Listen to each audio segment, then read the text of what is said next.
Hollywood, California, Monday, June 14th. The Lux Radio Theatre presents Anne Harding and James Stewart in Madam X.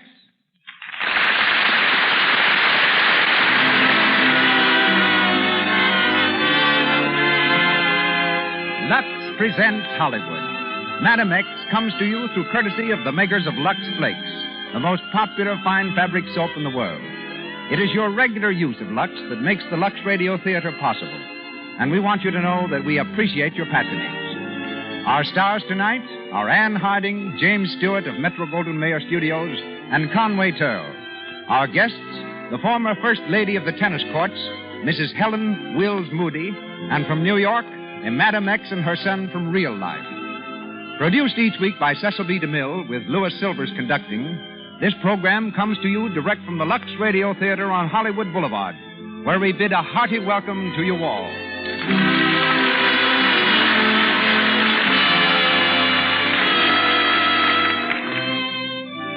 Before we hear Anne Harding, James Stewart, and Conway Turl in Madam X, may I remind you that summer is practically here, with its cool, comfortable cottons, its wash suits and dresses and sport things. These clothes can look so fresh, so crisp and immaculate that it makes you cooler just to see them. And I don't have to tell you how comfortable they feel. There's no reason why your summer things should ever lose their cool, crisp, new look. Lux is especially made to protect them. These delicate flakes are free from the harmful alkali too often found in many ordinary soaps. Any color, any material that's safe in clear water alone is safe in gentle Lux. Make a note to order Lux tomorrow. You'll find the large-size box most convenient. And now, the Lux Radio Theatre presents its eminent producer, that outstanding pioneer of motion pictures, Mr. Cecil B. DeMille.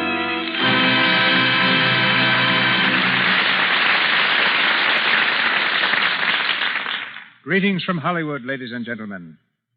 Anne Harding became an actress because she wanted to write.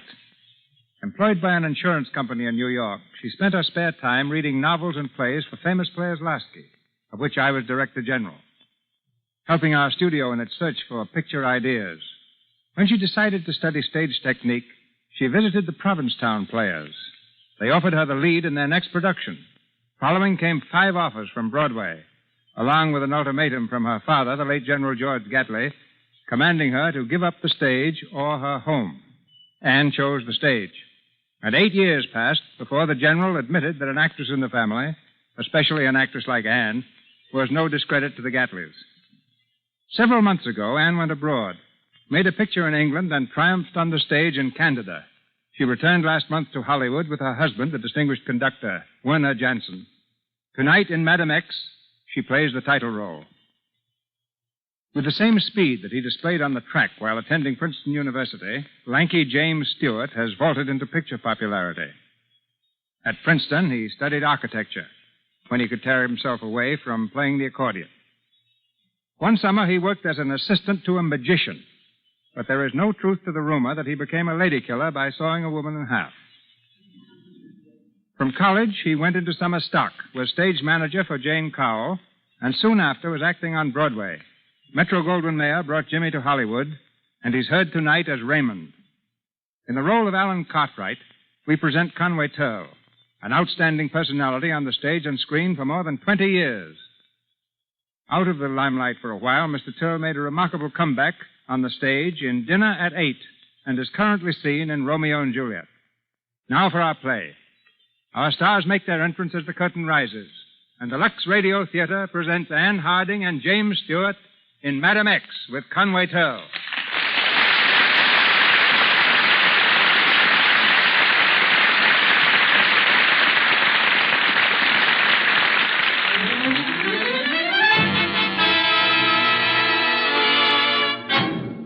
The year is 1918. It's late at night, and in the richly furnished library of his home in New York City, Alan Cartwright paces the floor anxiously, waiting for news of his 4-year-old son, who tosses feverishly on a sickbed upstairs. As the door to the library opens, Cartwright crushes out a cigarette with nervous fingers and turns quickly to greet the doctor. How is he? Is there any change? He's much better, Alan. You mean that he'll live? The crisis is over. His temperature has started to drop already. Oh, thank God. He'll be romping all over the house in a few days. Youngsters come back fast. All he needs is rest and quiet. If anything happened to Raymond, he's all I have left. Nothing's going to happen to him. Now pull yourself together, Alan. I've left a prescription with the nurse. And something for you, too. For me? I don't need anything. I'm as fit as a fiddle. Your nerves are raw, Alan. You've been working too hard. And now, with this, you need a rest yourself, man. A rest? How can I rest? I have a law practice to attend to. Your law practice doesn't demand that you kill yourself, does it? Take things easy. You've done nothing but work all your life.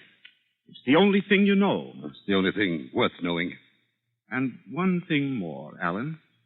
I don't like to mention this, but I'm your physician and your friend. Well? Jacqueline has been gone for 2 years now. She's not coming back. You've got to begin to accept that fact.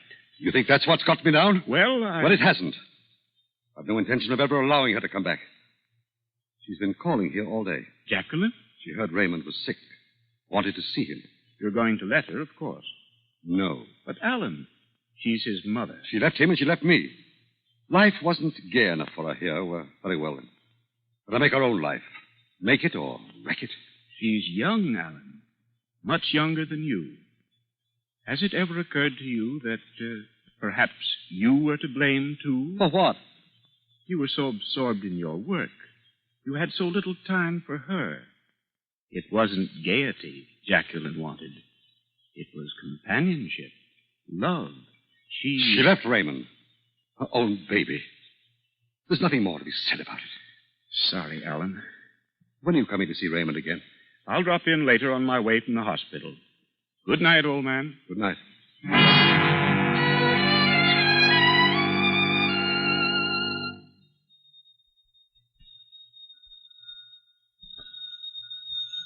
Just a moment, please. Oh. Good evening, ma'am. Good evening, Bessie. Is Mr. Cartwright in? Why, yes, ma'am. That is, I'm not sure, ma'am. How is Raymond? I'm sorry, Mrs. Cartwright, but Mr. Cartwright said that... Did he leave orders that I was not to be admitted, Bessie? Is that the trouble? Yes, ma'am. I'm sorry. You got the doctor back again, Bessie? Let him in. Don't give him... Oh. Good evening, Alan. You may go, Bessie. Close the door. Yes, sir. Well? I've come to see Raymond. How is he, Alan? I told you not to come here. Oh, please. How is Raymond? Is he any better? The danger is over. Oh, may I see him, please? No. All I want to do is open the door and look at him. He mustn't be disturbed. I won't disturb him. I'm sorry. But I'm his mother, Alan. I've a right to see him. You forfeited that right when you left him 2 years ago. I'm sorry, Jacqueline. I didn't leave him, Alan. I left you. I had to. It was a mistake, I admit it, a great mistake, but I only meant it to be for a little while, just time enough to think things over. Why didn't you answer my letters, Alan? I sent you money. Why didn't you answer my letters? I was busy. You were always busy, weren't you, Alan? That was always the trouble. I reached out for you again and again. I could never find you. You knew what you wanted, Jacqueline. Now you've got it. You left Raymond and you left me. And there's no returning. It's too late for that. You want a divorce, Alan? No. No? But you... Oh, I see. It isn't a good thing for a man to be divorced if he wants to be a judge. You'd sacrifice your whole life for that, and mine too, wouldn't you? It's my career, not yours. I'm sorry, but you'll have to leave now. I've come here to beg your forgiveness, to ask you for one glimpse of my own baby, and... Too much excitement. I won't excite Raymond. I love him. But you won't let me near him. Clients, courts, the judge's robes. That's what your life is, and all it will ever be. You don't know what love means. Get out! Opinions, decisions. Human beings aren't bound in leather and filed with your law books. They live. They make mistakes. me forgive and love and keep on living. Oh, please, Alan, let me see him. Let me see my baby. No, Jacqueline. You say I'm hard. Well, perhaps I am. But it's for his good, too. I don't trust you. You've made me too unhappy. You've ruined my life. You're not going to have a chance to ruin his. I should hate you for this, Alan, but I can't. I can't feel anything at all for you, except pity. You don't know what you're doing. You don't know what it means. But someday you will. And you'll never forgive yourself, Alan. Never.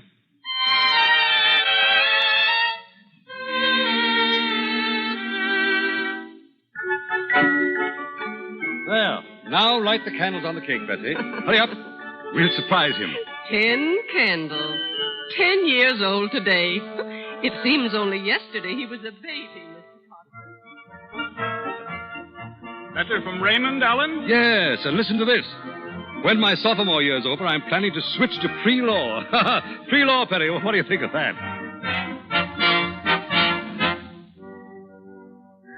It is my privilege this day to award them their diplomas. May they practice their profession in uprightness and in honor. Will the men step forward, please? Albert Ainsworth, John Butler, Howard Bridges, Raymond Cartwright, James Carvell, Gerald Crandall. Albert Ainsworth, John Butler, Howard Bridges, Raymond Cartwright. There you are, Dad. My name in the newspaper. I see it, son. Yeah, you can just about see it, yeah. Pretty small print, isn't it? Well, it'll be larger someday. Well, not as large as yours, I'll bet. But did you see that story on the record this morning? Alan Cartwright sworn into the state Supreme Court. I got a real kick out of that. Yeah, so did I. You've been working for it long enough. All my life, son. Now it's here. Hey, you must feel pretty good. Huh? Yes, I suppose I do. Well, I don't see you throwing any hats into the air or anything. You know, if I ever just get one case, I'll be a success, you know. Well, success isn't everything, son. You will find that out as you get older. There's more to life. Oh, much more.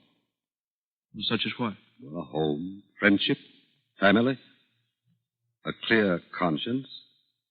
Do you have those, Dad? I have. Most of them. You've been my family, Raymond. I guess I haven't been much help. It might have been different if Mother had lived. What was she like, Dad? I thought we were never to mention your mother's name. Oh, I know. I promised, but why not? It was such a long time ago, and everyone likes to know something about his mother. What she looked like, where she came from, what she did and said. You've never even told me her name. She died when you were 4. You were ill at the time. Where's she buried? What? Where's Mother buried? Oh, a long way from here, Raymond. I'll take you there someday. What was her name, Dad? Jacqueline. Jacqueline. Beautiful name. She must have been beautiful.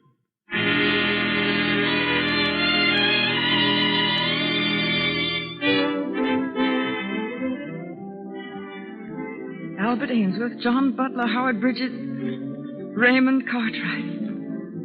Raymond Cartwright. Who is it? Come on, open up. Just a minute. Oh, come in, Tony. Hey, you're getting kind of exclusive, ain't you, Jackie? Locking your door now, huh? I have a right to privacy in my own dressing room. Sure, but not when the customers are waiting for a number. Come on. I'll be ready in a minute. What have you been doing? Reading the newspapers. Why? New York papers, huh? What do you read them for all the time? The news is 3 days late. That's my business, isn't it? Sure. And maybe the San Francisco sheets don't carry the stuff you're interested in, huh? What are you talking about? Now, don't give me that, Jackie. I know you too well. Who is this guy Cartwright? If you'll get out of here, I'll get ready for my number. Come on. Who is he? Why have you got a whole drawer full of clippings on him? How do you know that? Don't be foolish. I looked. You're frank enough. Why not? Alan Cartwright, a prominent attorney, and son Raymond vacation at Palm Beach.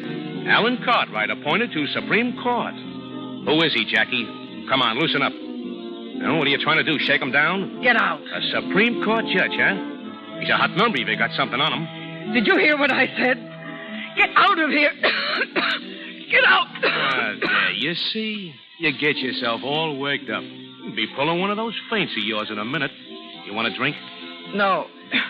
Oh, I was just thinking. If you have got something on this bird, you ought to count me in. You know, for old time's sake. I may be pretty low right now. I may have stepped down pretty far to be working in a place like this and for a man like you. But I haven't reached your level yet. Now get out. All right. That's the way you feel about it. See you outside, Jackie. Hey, Nick, come here. What do you want, boss? Run out and send a wire for me to Joe Harper in New York.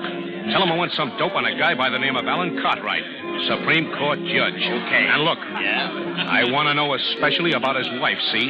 Who she was and where she is now. Tell him to get everything he can. I'll meet him in New York a week from Saturday. Okay.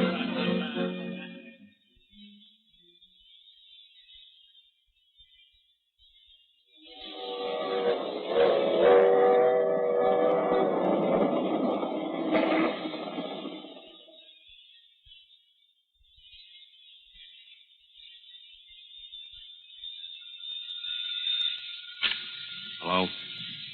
Oh, hello, Joe. Yep. Yeah, I got the stuff you left here. Oh, it's swell. Just what I wanted. No, I can't see you now, Joe. Come around to the hotel tomorrow. So long. Who is it? Hello, Tony. Well, if it isn't Jackie. How are you, Jackie? All right. I didn't expect to see you here. Well, they told me you'd gone to New York, so I followed you. Yeah? What for? Just to make sure you didn't try anything that might get you into trouble. Thanks, but I don't need any advice from you, see? I got everything I need, Jackie, and it's a swell story. Is it? You see, I know who you are and who your husband is, and your son, too. And what are you planning to do with that information? I'm going to do with it what you didn't have the nerve to do. I'm going to use it. To blackmail him? Oh, no. I'm just going to tell him where his wife is and what she is. Oh, no, you're not. Huh? And who's going to stop me? I am. You're not going to ruin my son's career, Tony. I'm not the type to stand by and see you wreck his life. Yeah? Well, what do you think you're going to do about it? It's very simple. Huh? Put that gun down.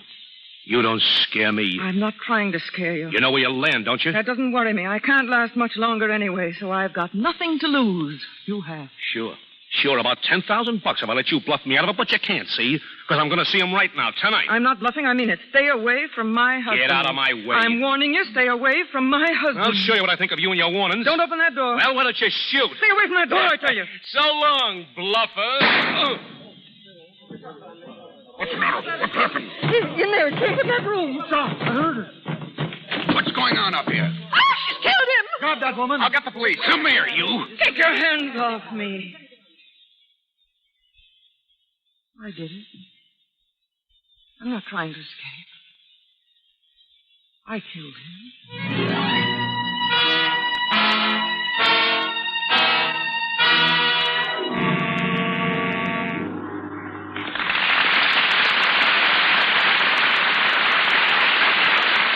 Before going on with Madam X, let's stop a minute in a bright and shining little kitchen near Glendale. Brother Bob is staying overnight with Walter and Sally. Walter has just gone out to put the car up. Sally is about to do the dishes while Bob leans against the cupboard near the door. Oh, Lux Flakes. So you use Lux for dishes, too? Indeed I do. No dishpan hands for me. Yeah, that's what Kay says, too. And she ought to know. Remember how she complained last winter about dishwashing making her hands sore? You bet I do. Just about the time you came on here for a visit. Honestly, I didn't believe a girl's hands could look so rough and red. All split around the nails, too. And all because she was using a harsh soap for dishes. Trying to save money, she said. Well, I got her to change to Lux. Honestly, it was almost unbelievable how much better her hands looked in just the short time I was there. She says she finds Lux isn't at all expensive. She sure is proud of her hands now. But I didn't know she had you to thank for it. Not me. It's the makers of Lux she should thank. Lux hasn't any harmful alkali, you know. It gets the dishes clean in no time at all. Look, I'm practically through already, thanks to... To me, as inspiration. But most of all, to Lux. Once again, Mr. DeMille. Anne Harding, James Stewart, and Conway Turl continue in Madam X.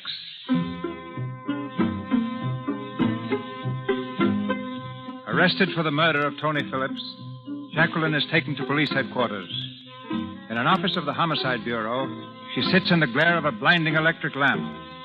Two detectives are cross-questioning her. Captain Keene leans close and raps his hand sharply on the table. Come on. You admit that you killed a man by the name of Tony Phillips. You admit you went to the Hotel Trent for the purpose of shooting him dead. Now, who was he? What was he to you? He was nothing to me. And why did you kill him? I won't tell you. You must have had a reason. What was it? I won't tell you. All right, sister. But you're making it a lot tougher for yourself. You know that, don't you? You know what'll happen to you, don't you? Yes. Yes, I know what will happen to me. And why don't you come clean? Come on, give us the dope. We're only trying to help you. I have nothing to say. You're waiting for your lawyer, is that it? I've no lawyer. But you're going to have one. No. It's no use, Chief. Let her send her back till we get a chance to work on this thing. Wait a minute, Murphy. I'm going to give you one more chance, sister. I won't ask you who the man was. I won't ask you why you shot him. All I want to know is one thing. Who are you? What's your name? Where do you come from? Come on. What's your name? You can tell us that, can't you? What's your name? Who are you? All right, Murphy. Send her back. Flynn, Yes, sir. take her back to her cell. This way, sister.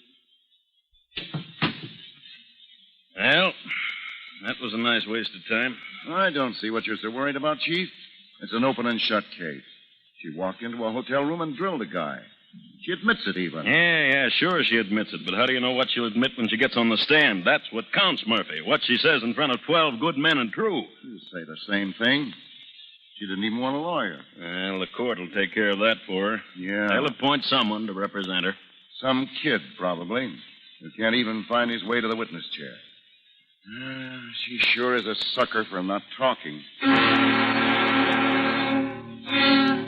the interest of justice, it is the duty of this court to see that the accused is ably represented by counsel. To that end, and to assure the accused of a just trial in accordance with the laws of this state, the court hereby appoints as counsel for the defendant, Raymond Cartwright.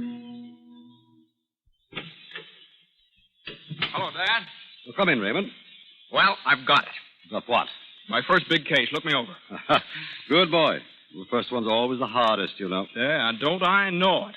Of course, there's not much glory attached to this one. It's one of those assignments. Oh, well, it's a start, Raymond. Well, that's the way I look at it. Criminal case, I suppose. Yeah, she's charged with murder. Oh, a woman, eh? Mm-hmm. Any evidence? Well, that's the whole trouble, you know. It's all evidence. She admits everything. She won't talk about it. Won't even give her name.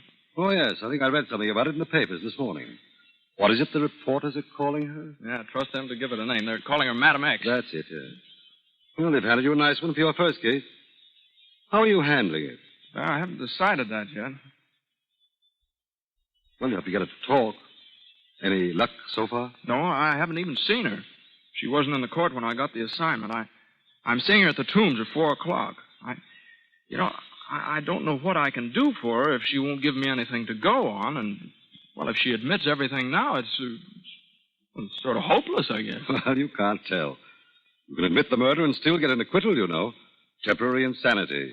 Self-defense.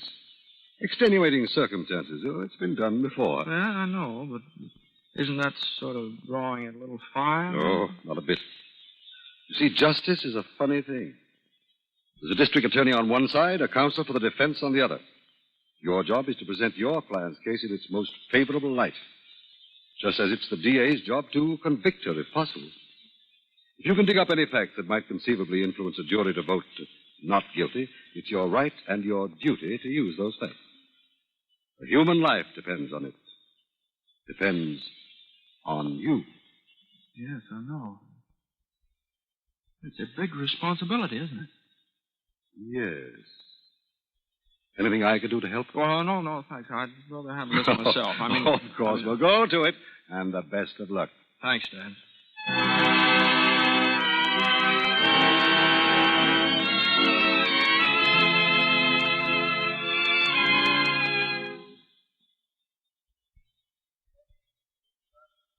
You can make her talk you're a better man than the whole homicide squad. How long has she been in here? 10 days. She ought to come to trial pretty soon. No use in delaying on these open and shut cases. Have you questioned her since you brought her in? Every day. She won't talk. She won't even eat. She just sits there and stares at you. It's enough to give a man the creeps. You still won't give her name, huh? No. She says her name is Williams. Laura Williams. She admits it's a phony. It's only for the records. Here we are. You've got a visitor, sister. Go ahead, son. Thanks. I'd like to see her alone, of course. Sure. I'll be at the end of the corridor. Just yell when you want me. How do you do? What do you want with me? If you've been sent here to question me, you're wasting your time. I've nothing to say. I've told them that. Oh, no, I'm not an officer. I'm your attorney. I told them I didn't want an attorney. No, but you have to have someone to plead your case. You see, that's the law. I was appointed by the judge. Well? Well, if I'm to represent you, I've got to know something about you. Who you are, where you came from. You'll tell me that, won't you? My name is Laura Williams. Oh, but that's not your real name. They asked me my name for the records. I told them my name was Laura Williams. That's all I have to say. But That's all I have to say. Well, you're not being very fair. You're not being fair to yourself or to me either. You? Yes, You see, this is my first case. Oh. That doesn't sound very encouraging, does it? But I think I can help you. That is, if you're just giving me the chance. Now, I did want to make a showing on this. So if you don't want to do it for yourself, perhaps you'd be willing to help me. You're very young, aren't you? Oh, I'm 24. 24? I had a son. He'd be 24 now, too. And he's just... Then he's alive. I didn't say that. I'm sorry. I know it hurts to be reminded when you've lost someone near to you. Have you ever lost anyone? Yes, my mother. How? Well, she died some time ago. Oh. But we were speaking of your son. Now, he's still alive. I'd rather not talk about it. Has he anything to do with the man that was shot? No. Oh, let me alone. Please, just let me alone. But I've got to defend you. I don't want to be defended. I killed that man. I walked into his room at the Hotel Trent and I shot him. Is there anything more to be said? I'm perfectly willing to pay for what I did. But don't you see, there may be no reason why you should pay. That's all I'm trying to find out, just what the motive was. You see, you might have had a good reason to kill him. I did. Well, did he threaten you in any way? No. It wasn't self-defense then? No. Did he threaten anyone near to you? No. Your son, perhaps? No. Why do you keep bringing up my son? Well, it's the only thing I know about you. That you have or had a son. I'm just groping in the dark, that's all, trying to help you. You can't blame me for that. It's just my job. I'm sorry. I'm sorry, too, that this had to be your first case. But you mustn't take it too much to heart. Everything's against you. Nobody expects you to win.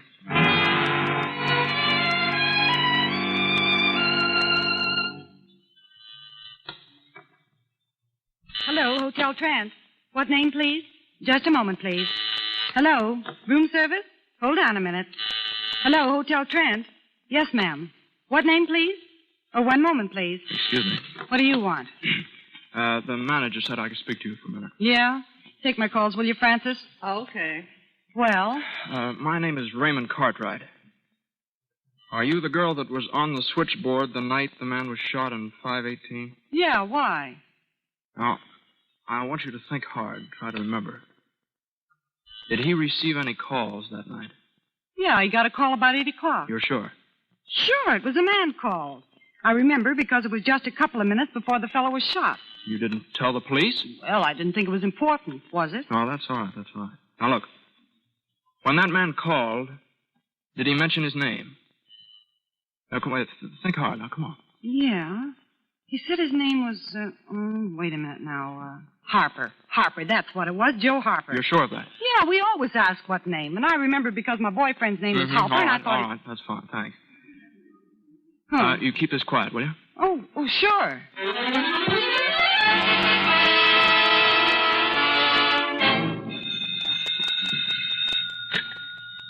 Hello?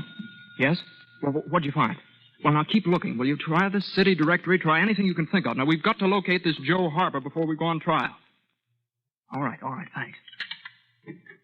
Oh. Any luck, son? No, nothing yet. If I could just get this man Harper, I might learn something. I've got 2 men working on it right now. Well, what about the woman? Have you asked her? She doesn't know him. If she does, she's not saying. I can't get her to talk about this case. She's just not interested. They brought her the notice of the trial. She didn't even read it. You know, she doesn't even know my name, and I'm defending her. When do you go to trial? Thursday morning. Doesn't leave you much time, does it? I tried a postponement, couldn't get it. You know, Dad, it's funny.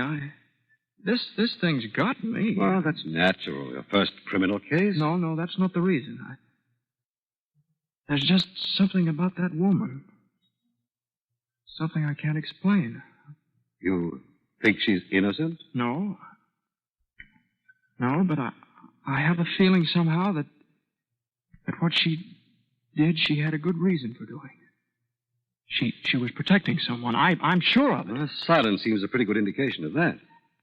I'd use that point in the summing up if I were you. Oh, I'm going to. I don't know what good it'll do, but the only thing I've got to go on so far. She's never given you anything else? No, except that first day about her son. She talks to me now, though. What about? Oh, about everything except herself. She sort of rambles on as if I weren't there. But every once in a while I catch a glimpse of something in her life. Something dark and sordid, something that's been gnawing at her for years. And she's been through hell, that woman. It's in her eyes. But then there's something beautiful there, too. Something I've got to save if I can. I think you will, son. If you feel like that, I don't think there's anything can stop you. I'm going to see her once more, just before the trial. I'm going to ask her if she'll go on the stand. You think there's a chance? Well, I don't know. I can only try. I think I'll be there to watch you, son. You know, I've got a feeling that I'm going to be very proud of you. Whether you win or lose makes no difference. Remember that, my boy. All right.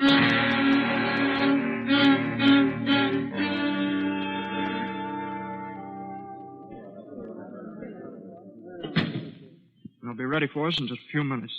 We're just waiting for the judge. You feel all right? I'm all right. I just wish it were over, that's all. Now, before we go out there, I'm going to ask one favor of you. Now, please don't refuse me. What is it? Well, I want you to take the stand. Testify for yourself. No, I can't do that. Now, you won't have to tell them anything. I just want that jury to hear you speak. I'm sorry. I don't like to refuse you, but I can't do that. I'm sorry, too. I've tried to help you. Now, don't feel badly about it. There's nothing more you can do for me. I appreciate what you've already done. You've been very kind. You know, you've never even asked my name. Names? They don't matter very much. It's what you are that counts. And you've been kind. Thank you. You don't know what it's meant to have someone to talk to, someone who understands things as you do. I'd have gone mad just waiting there. Tell me, haven't you any friends at all? Oh, I did have once. I think I had everything that a woman could ask for. But I made one mistake, and I threw it all away. And it's so easy to keep on making mistakes once you've started. There's no turning back then. You just go on, step by step, always a little lower, till at last there's nothing left but memories and bitterness, and an ache in your heart for what you might have been. They say time heals everything. I don't believe that. I've never been able to forget. I've never wanted to. That's why I'm glad it's over now. I'll find peace where I'm going. Peace and rest. And I need them so. Come in, please. Almost ready. All right, thank you. I'll be right outside here when you want me, Mr. Cartwright. Cartwright! Is that your name? Well, yes, I'm Raymond Cartwright. Oh, God! What is it? Well, why do you stare at me like that? You're going to defend me? Well, yes, of course. Now, that's why I want you to go on the stand, just to tell them. You don't know what you're saying. You don't know what it means. Well, what's the matter? Here, give me your hand. Now, get hold of yourself, please. All right. I'll be all right. Now.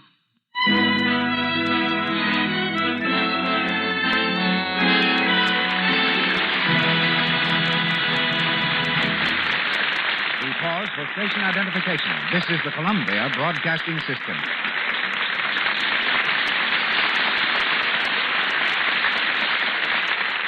KNX, Los Angeles, the voice of Hollywood.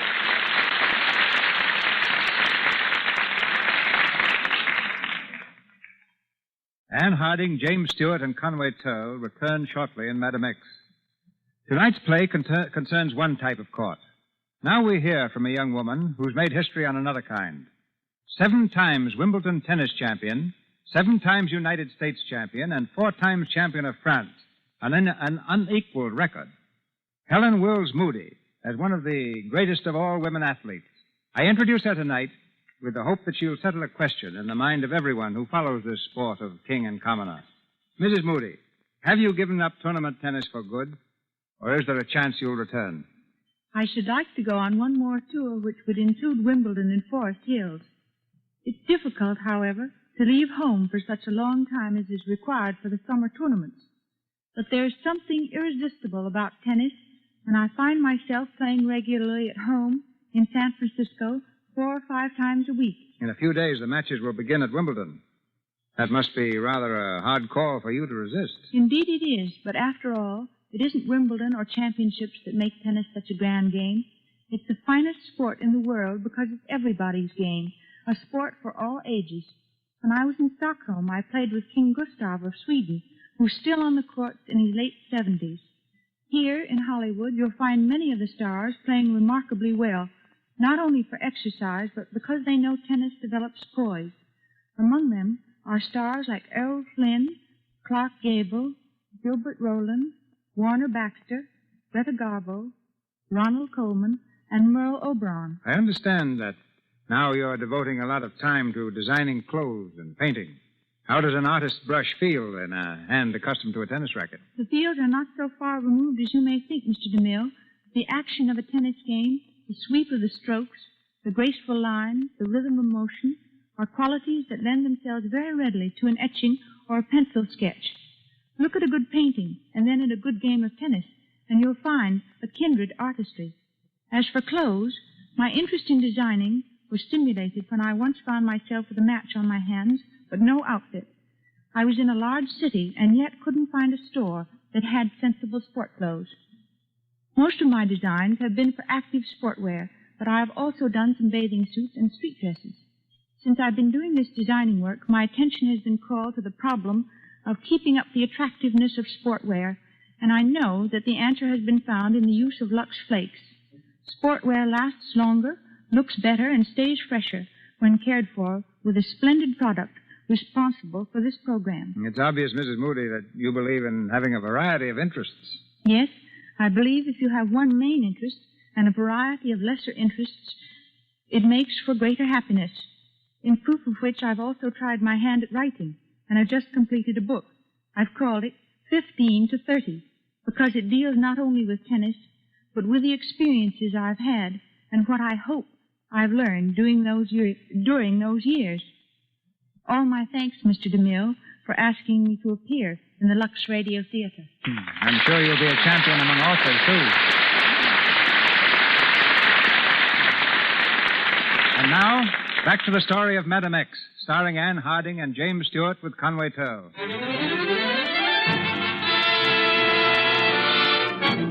The knowledge that her own son is to defend her seals Jacqueline's lips even tighter than before. We're in the courtroom, where the trial is almost ready to begin. In the enclosure near the judge's bench, Alan Cartwright sits at a long table. Beside him is his old friend, Dr. Chesney, who's come to hear Raymond plead his first case. Has Raymond any kind of a chance at all, Alan? Well, not on the facts alone, Perry. But he'll make a good showing. He's convinced in some manner that the crime was justifiable. He's got his heart in it. That's always a help. He's a little young to be swaying juries on sentiment alone. Well, we'll see. The court will please rise. The Court of General Sessions is now in order. The Honorable Gerald M. Darrett presiding. Be seated, please. The case of the people versus Laura Williams. There she is. She's just come in with Raymond. He looks worried. I hope he... Good God, Perry! What is it? That woman. Look at her.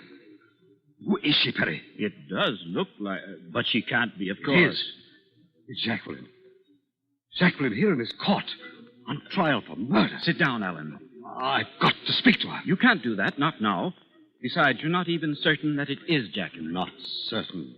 Oh, God. Don't you think I know her face? Haven't I seen it every time I've closed my eyes for the last 20 years? Oh, that you can't do anything. It's too late, man. It's in Raymond's hand now. Her son. Her own son. And he doesn't know. There's nothing to be done now, Alan. Nothing. Here, sit down right over here and face the bench. Thank you. Feel better now? Yes. The state ready? Ready, Your Honor. Defendant ready? Ready, Your Honor. Proceed with the case, please. The state versus Laura Williams. The defendant is charged with the willful murder of one Tony Phillips on the night of May 4th, 1937.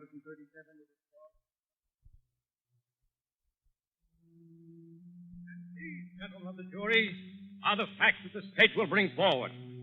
By the defendant's own admission, she committed an act of murder. But the law of this state is such that we cannot force her to testify against herself. Therefore, the state will present its witnesses as rapidly as possible. Witnesses who were at the scene of the crime only a few seconds after its commission. The first witness, a woman who had the adjoining room, will swear to it. I was alone in my room, and I heard a shot. I ran out into the hall, and I didn't hear the shot, but when I got out there were about 4 or 5 people standing around the door of room 518. They were banging on it. I ran up to the door and tried to find out. There she was, standing over him with a gun in her hand. The gun was still smoking. She said, "I killed him. I'm not trying to escape. I killed him." That's all she'd say. And then I went downstairs to find an officer. Came back to the room. And that, gentlemen, is the case as presented by the state. The counsel for the defense has shown no flaw in any of the testimony he's heard, nor has he offered to produce any witnesses to refute this testimony. Your Honor, gentlemen of the jury, the state rests. Now, please, we can't let it just go at that. You've got to speak. You've got to tell me. No, don't say any more. Don't try to defend me. Let them send the jury out now. It can't make any difference, Raymond. Why do you call me Raymond? I don't know. You did it once before, too. I'm sorry. No, please. Please, but you say it as if it had some meaning to you. Do I? Will counsel for the defense present his case, please? No, don't say anything. Please, I've got to. Your Honor, gentlemen of the jury, you have just heard the state's case, and you have heard no denials by the defendant. The defense has no witnesses to present, and I am frank to admit that the defendant, in spite of my counsel, has repeatedly refused to take the stand on her own behalf. Now, this would seem to indicate that she has reason to be afraid, but we must look deeper than that. Now, this woman, gentlemen, whom you see before you, has admitted her guilt openly. She has nothing to lose by testifying. On the contrary, she has only to gain by it. But still she refuses. Now, there must be some reason for this. And from my conversations with her before this trial opened, I am firmly convinced that she is keeping silent for one purpose, and for one purpose only. To protect and shield someone near to her. Someone she loves. Yes, gentlemen, there is a mystery surrounding this woman that newspapers have called Madame X. Who is she? Where does she come from? Whom is she shielding? Whom is she protecting? Is it a husband, a daughter, a son? No, don't.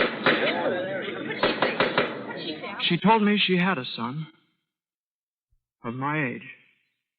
And she refused to speak any more of him, but he lives.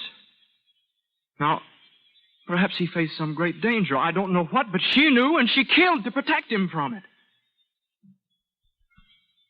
Now, you will say that this is supposition. Well, it is, gentlemen. It is supposition.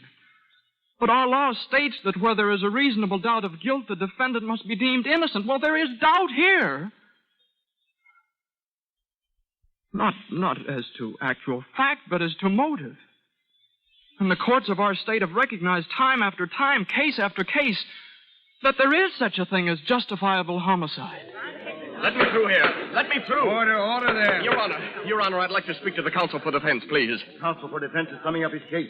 There's no time. Your Honor, if the court so pleases, this man is in my employ. Now, if he wants to speak to me now, I assure you it has direct bearing upon the case. Very well. Go ahead. All right, what is it? Joe Harper. I found him. What, is he here now? Sure. I served him with subpoenas and I found All right. him. Now get him up here quick. Your Honor, I ask the court's pardon for this interruption. I also ask the court for permission to introduce a witness for the defense. I object. The counsel has already begun his summation. A human life is at stake here. Objection overruled. Your Honor, I ask the court to call Joseph Harper. Joseph Harper to the stand. Raise your right hand. Gentlemen of the jury, I have never seen this witness. Now, his testimony may act to the advantage of the defendant. It may act to her disadvantage. But regardless of that, I believe he knows something about this case. What's your name? Joseph Harper. Where do you live, please? 618 West 74th Street. Now, I want you to look at the defendant. Have you ever seen her before? No. You don't know who she is? No. Now, tell me this. Did you ever know a man by the name of Tony Phillips? Did you? Yeah. Did you call him on the telephone at the Hotel Trent on the night of May the 4th? I guess so. No, did you or didn't you? Answer the question. Yes. Well, why did you call him? Well, he asked me to. When was that? A week before. He sent me a telegram. From New York? No, San Francisco. He wanted me to do him a favor. What was that favor? Well, he asked me to get some information for him. What about? Do I have to answer that? What about? Well, it was about a person that he was trying to... No, don't answer. Don't answer, do you hear? No, don't let him tell. Take him off the stand. Don't question him anymore. I'll do anything you want. I'll do anything. But please don't let him speak for my sake. Please. True what you said. I was protecting someone. It was my son. The man I killed was going to blackmail him and my husband because of me. He was going to wreck my son's life and my husband's career because of what I was and what I am now. That's why I couldn't speak. That's why I can never speak. In God's name, please don't ask me to tell. Don't ask me to give up my life for nothing. I'm not afraid to die if I know that he'll be safe. He's my son. My son whom I've never known and who's never known me. You can take my life. It's a worthless thing anyway, but please let him have his. Oh. Well, she's fainted. Here, get a doctor, quick.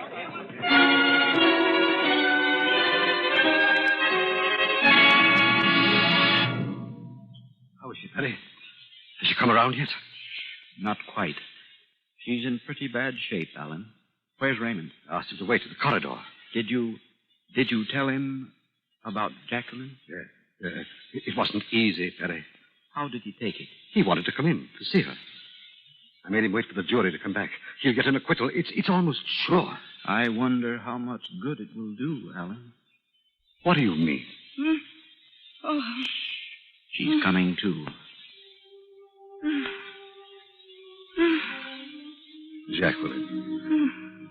Jacqueline, do you hear me? Alan. Yes, darling. I saw you in the court. I was so afraid you'd tell. I wanted to, Jacqueline. No. It's better. Better this way. Much better. I know everything you've done has been for me and Raymond. I can't tell you. Don't cry. You told me once that I'd never forgive myself for what I did. I never have, Jacqueline. I've tried to find you. Oh, so many times. But I'll make it all up to you. I swear I will. I'll make you happy again, Jacqueline. I'm happy now. So very happy. Come here, Raymond. Raymond, does he know? Yes, I know, Mother. Oh, Raymond. It's all over, Mother. The jury's come in and they've acquitted you. We can go home now. Home? I only wish I could. But you can. You're going to. Give me your hand, Raymond. My son. All these years I've been so proud of you. And all these years you've thought of me as a dream mother who died long ago when she was young and pretty. Please try to go on thinking that. For my sake. But I've found you, Mother. I can't lose you again so quickly.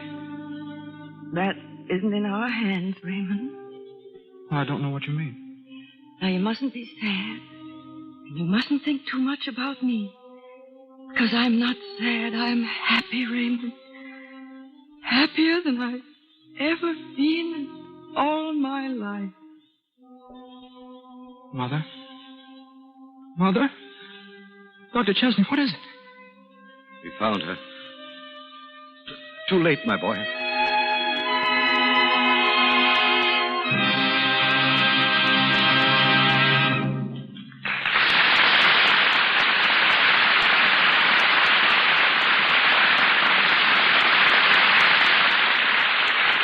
Anne Harding and James Stewart step from their tragic roles and speak to us as themselves in just a moment. From a different part of the country, we now present another Madame X and her son, whose name also is Raymond. They will tell their own story, this time the actual story of a mother and son lost to each other for 18 years. Today they're reunited, but up until now have refused all requests to tell their amazing story to the world. This evening they consented to come to the Lux Radio Theatre and tell it in person. It's my pleasure to introduce to you the young gentleman and his mother who present their proof of the adage that truth is often stranger than fiction. Ladies and gentlemen, Mr. Raymond Meir and his mother, who speak to you from New York. Thank you, Mr. DeMille. For the last 18 years, I have believed my mother dead. Every time I asked my father about her, the only answer I could get was that she had died when I was 3 years old. My father had remarried in the meantime, and 2 years ago, he died. A year and a half ago, I got a job ushering at the Paramount here in New York, where I am now assistant chief usher. 2 months ago, on my day off, I was in the neighborhood and happened to stop in at the theater, and there I was handed a message. It was sent by my stepmother, and all it said was, "Your mother is in town and wants to speak to you." I have read stories like that, and I have seen such things happen in the movies. Madame X is one, I remember. But I never thought it would happen to me. But you had known, hadn't you, Mother, that someday it would happen? Yes, Raymond. I just knew that you were alive, and even if I couldn't find you, I could hope I might someday. Do you know why my father would never let you see me? He had his ideas of how to bring you up, and I had mine. We couldn't agree. We separated, and he traveled a great deal, and once he took you with him. I never saw you again. But, Raymond, you tell the story. All right. I'd rather just listen to you. All right. My mother tried every means to find me for 15 years, but she never could. Finally, 2 months ago, she did discover a clue to where I had been working. She went to that firm in New York, and as it turned out, the woman she interviewed there was my stepmother. Neither knew who the other was. My mother asked for me, and my stepmother, not knowing her, was very cautious at first. They took a liking to each other, and finally, my mother revealed her identity. Then my stepmother did the same. The whole story came out then, and convinced of the truth of it, my stepmother sent that message to me at the Paramount. I went to her office immediately, and she told me to go to a certain address where my mother was staying with friends. I went, and when I walked into the room and saw Mother, I thought I must be looking into a mirror. We looked so much alike. Raymond, I never even asked you. How did you feel when you first saw me? I don't really know. I was so stunned that I don't know whether I felt anything, really. I can't even remember what I said. And I'm not sure I know what you said, do you? No, I just remember. All of a sudden, I couldn't see you. I guess I was crying. Very soon after my mother and I were reunited, we began checking over places we had been, where we might have met. We discovered that 1 month before she found me, she had been in New York, and some friends insisted that she go to the movies with them. They went to the Paramount, and as my mother still says, it was very dark inside. Maybe you are the young man who took me to my seat. And now, Mother, I think it's time we said goodbye. From Hollywood, we send our thanks to Mr. Meir and his mother, and the hope that their newfound happiness will be with them always. Before Mr. DeMille brings Anne Harding and James Stewart back to the microphone, may I remind you that the Lux Radio Theatre comes to you through the courtesy of the makers of Lux Flakes. The familiar blue box has a friendly place in most of the homes you know. These gentle flakes are made especially to safeguard fine silks and woolens. You'll find them kind to everything that is safe in clear water alone. Again, our producer, Mr. DeMille. Back to our microphone. Come Anne Harding and James Stewart, giving us, among other things, a chance to learn from Miss Harding her impressions of the stage and screen in England. Well, I'm afraid I'm hardly the right person to ask about English pictures, Mr. DeMille. I did make a picture in England, but an American produced it, an American directed it, and the cameraman was an American. Well, then how about the English stage, Miss Harding? Well, now, it isn't safe to start me on that subject. Playing on the English stage was a marvelous experience. Isn't it rather strange that George Bernard Shaw's play, Candida, wasn't given a major production in London for 37 years? In fact, not till you went over to star in it. Well, I could hardly believe it when they told me that. It was pretty exciting to find that it was such a success. What have you been doing, Mr. Stewart? When I left Hollywood a year ago, everyone was talking about that amazing young actor who lived with Henry Fonda, owned 30 cats, and played the accordion. We know Henry Fonda married, but what happened to the cats and the accordion? I don't know. Whatever attracted the cats in the first place, I don't know. They just seemed to come around. They haven't caught up with me yet. Every night I play the accordion to sort of discourage them. Are the neighbors in sympathy? Well, I just asked them which they'd prefer, an accordion or a troop of 30 yowling cats. I guess it's a case of the lesser of two evils. What do they say to that? Well, sir, I hardly ever get a civil answer. But, Mr. DeMille, I meant to ask you about this. In case you need an accordion player for the Buccaneer, you remember Stewart's name. Thanks, Jimmy. But after all, even the pirate can endure just so much. Goodbye, Jimmy. You're a very remarkable fellow. Thank you, Miss Harding and Mr. Stewart. This is your announcer, ladies and gentlemen, Melville Ruick. Next week's Stars in Play will be told shortly by Mr. DeMille. James Stewart appeared through courtesy of Metro-Goldwyn-Mayer Studios, Mr. DeMille, Paramount, and Louis Silver's 20th Century Fox, where he was in charge of music for the new picture, This Is My Affair. Our play was based on John Raphael's adaptation of the original by Alexandre Besson. And here is Mr. DeMille. To the ever-popular Booth Tarkington, we're indebted for the story which comes to us next Monday night. A story whose suspense and delightful romance have ranked it as a classic of its kind ever since Richard Mansfield brought it to the stage many years ago. Its title, Monsieur Beaucaire. I'm especially pleased to announce that filling the title role will be one of the greatest artists of our time, Mr. Leslie Howard. And starring with him, Alyssa Landy.